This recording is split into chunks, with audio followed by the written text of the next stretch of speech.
Hello, this is future Sean Kosednar coming to you. Before we get to this week's episode, I wanted to put in a note. There was a little technical mishap with some of the audio on this week's episode, but the conversation with Mike Galiga was so good, I didn't want to have to go and delay this getting out because the information is too important to member retailers. We're talking real estate. He dropped so many good pieces of information during this week's episode. I highly encourage everyone to keep listening, and we'll be back with cleaner audio next week. Thank you. Now on to this week's Grocer Pod. Hello and welcome to Grocer Pod. My name is Sean Kosednar. I'm joined in the studio today by Michael Galiga. Michael is the Director of Real Estate here at AWG. Before we get to Michael, I want to remind you to please subscribe to Grocer Pod. Subscribing means new episodes will be downloaded for you each week. You can find Grocer Pod on Apple Podcasts, Spotify, YouTube Music, or any other platform you use to listen to podcasts. Thanks for joining me today, Michael. Sean, thanks for having me here. As a director of real estate, I'm based here in Kansas City, and our vice president of real estate, Terry Moore, is based in Charlotte, North Carolina. Joel Riggs is in charge of engineering, which we'll talk about in a minute. Michael, why don't you start off by telling everyone what the real estate department does at AWG? Is it more than just finding locations for new stores? It's a lot more than finding locations for stores. We have, thousands of stores in our co-op membership, give or take 4,000 at any time, based pretty much all over the United States except the West Coast. And we have a lot of leases and subleases with our co-op members. And so we service those leases from rent payments to rent collections to roofing issues, parking lot issues, window issues, every issue you can possibly imagine. We help run interference with the landlords with them. Wow. So that's a lot of services right there that you mentioned. Are there any others that you want to touch on? Yes, there's a couple of departments. Engineering, which they do store remodels, cases, and merchandise displays, and that sort of thing here. And that's run by Joel Riggs. And they offer pretty much everything from design a store to build a store. It's an outstanding department.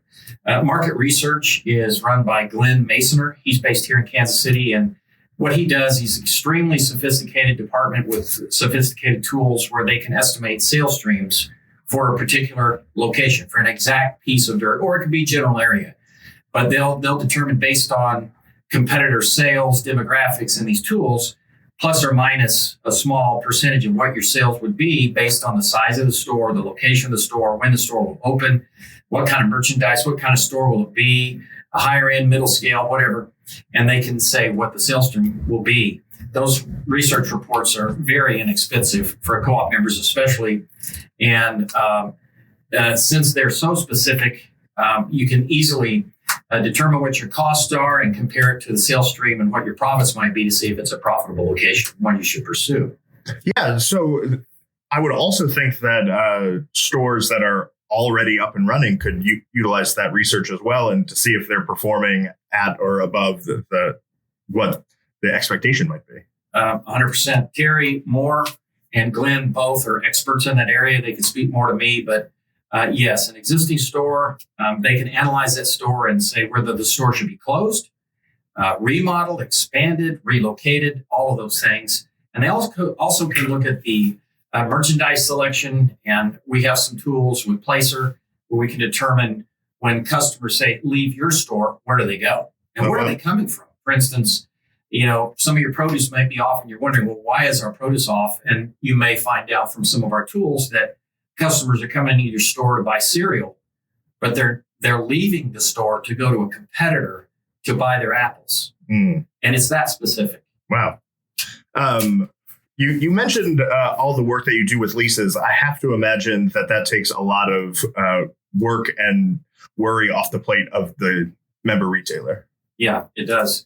We've got personnel in the department that are they're not performing as legal counsel. We have our own legal department, which is outstanding. I am a licensed Kansas attorney and a CCIM as well, but we have so much expertise here. I used to work for Homeland Grocery Stores, Hack, in Oklahoma City. I was the director of real estate for them. And the services that AWG provides they're just fantastic. It's not just because I work here, but I used to work for a co-op member, so I can see this. And So it can assure that you put a store in the right spot at the right time. If you want to remodel, you get the best prices and you get the best design services from Joel's group, et cetera. That's really interesting. Talk about what it was like going from working at a member retailer to working at AWG and how that experience helps the service that you can provide. Well, I was a customer and for 6 years of AWG and with outstanding experiences with AWG. And when this position came open, I applied for it and very enthusiastically applied for it because the AWG experience was truly outstanding from a co-op member's perspective and mine as well. Before we got started, we were talking about the member survey, and you were mentioning that a lot of members, aren't familiar with the real estate department and what they do. Why do member retailers need to know about the real estate department? Well, I think probably by example. Let's say you're a retailer and you have 5 stores and you're a member of our co-op, and you're probably very, very busy with everything under the sun. And for instance, in real estate, my specialty is leases and renewals and analyzing leases and negotiating with landlords for all kinds of things. And that sort of expertise comes at very little or no expense to a co-op member. And to be able for me to go to a landlord, this wouldn't be my first rodeo or Terry's first rodeo or Glenn's or Joel's. We've done it hundreds, if not thousands of times. We know exactly what to say. We know how to say it. And we know what the end game is before we pick up the phone and call. And we know where we want to end up. It's like chess. A really good chess player. I don't play chess, but if I did, I'd say we would be 5 chess moves ahead, knowing where we want to end up. And we call a landlord and let's say that your lease has 4 years left to go on its term. That's it. No renewal options. And it's an old lease with very low rates. Then the expertise that we can bring to bear is to raise the odds that to add additional renewal options to that lease at extremely competitive, if not below market rates. Can't guarantee the below market, but we've done it many times. We're really good at it. So that's one example. Those leases burn off faster than you can believe. Another one would be to look at, say it's a co-op member with 20 stores. We could come in and look at the leases and the locations of the stores, do a complete, what Terry calls a complete market analysis of everything you have. So womb to tomb. And that's really tough to do when you're a co-op member because you're so busy. But we come in with a blank sheet of paper, take all the data, drive the stores, look at them, look at all the competition and say, you know what? One of these stores should be closed. These 2 should be expanded. One should be built over here. And then another 12, the leases need to be extended because you only have 6 years left on average. You need at least 2 5-year renewal options. That's what we do. We do it all day long. No, that's interesting that you mentioned those renewal options because that was going to be my next question. How often should member retailers be, looking at their lease and how far out do they need to be planning for? Ideally, you want to have at least 10 years term left. You could have 5 years on your primary term with, say, a 1 5-year option, or you're at the very end of your primary term with, say, 20 years and you have 2 5-year options. That's the time. The best time to go to a landlord is when you have 10 years. Now, I've done it with one. I've done it with 1 month and with pretty good success, but it's better to go early. And another thing is landlords, if they can get 10 years on the current term, let's say you have a number of 5-year options left. I'm doing this for several co-op members right now. And but there's only 5 years on the current term. You could exercise an option early, 1 5-year option. That gives the landlord 10 years. And in return for that, often they'll lower the rent. Why? Because the banks that they borrow money from, and most landlords have notes and they have loans, and the security for that loan, you would think it's the building. Not so much, not so much at all. It's the credit behind the tenant signing it, whether it's the co-op member or it's AWG. That's what they want. And we use that tool very effectively to encourage landlords to go talk to their banks. And without fail, they come back and say, hey, the bank really wants us to make sure we have 10 years. And because our loan's coming up for renewal and they want a 10-year term. So oftentimes we'll say, sure, we'll give you a 10-year term.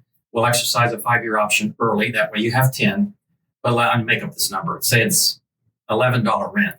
Well, we'd like $9.90. And oftentimes we get that. And with the margins being what they are in the grocery industry, that's a huge deal for member retailers. Yeah. anybody that's run a grocery store. I've worked in a grocery store as a sacker and a stocker, but every penny counts. Exactly. And so I think that's great. And the idea that there are so many of our member retailers that don't know that this service even exists for them, like they need to know about it because it truly is going to help their business. Mike, what else do member retailers need to know about the real estate department? Well, it's here. We're part of your team, and we're paid for by AWG Corporate. We're W-2 employees here, and it is without a doubt the best real estate department. And I've worked in several over my career, some large names that you'd recognize. This is the best run company. This is the best run real estate, Joel's Group in engineering, Glenn's Group and market research that I've ever been around or been part of. Yeah. I know that Joel could obviously speak to the engineering a little bit more, but just give a brief overview about some of the things that they do. Well, I'm not an expert on Joel's Group, but they can build a store. They can design a store. They can, and really important is in the beginning, if say market research, Glenn's Group says, hey, you need to have a store over here. And we go out, we find a piece of land. We can estimate what the value of the land would cost, or if it's for sale, we know exactly what it would cost. Then Glenn's Group can put together a pro forma of what the construction costs will be. And they've done it so many times, they can do it really quickly. And we can compare that to the sales stream from Glenn's Group, the market research group, and put that together and in very quick order say, hey, this thing makes sense. And typically you want your rent to be 3% of gross sales or less. That 3% is the magic number, and it really is accurate.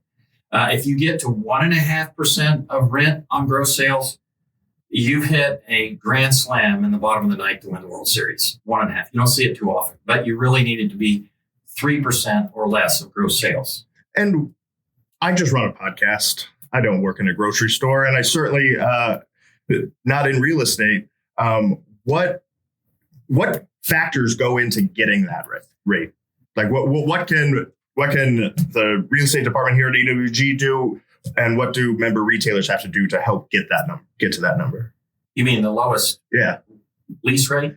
No, just like you said, 3% of the gross of the gross sales. Like what goes into getting that? Well, your rent is a factor of interest rates, borrowing costs, and all the costs that the landlord has to go into a project. And we'll look at that. Joel's Group will look at it. We all look at it. But if you do this enough, you notice little things.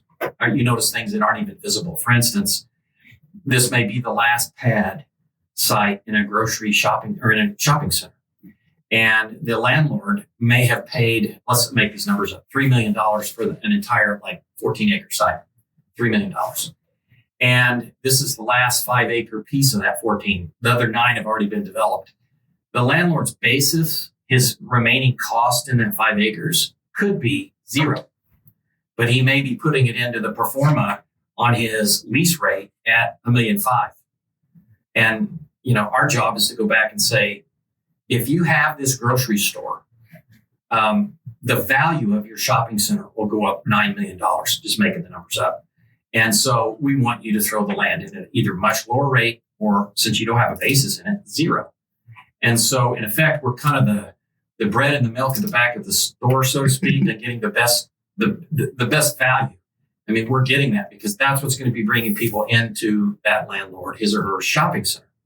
So there's just a lot of steps to take and to look at, and they add up very quickly. Well, Mike, if there's anything that member retailers need, how do they get in touch with you? What should they do?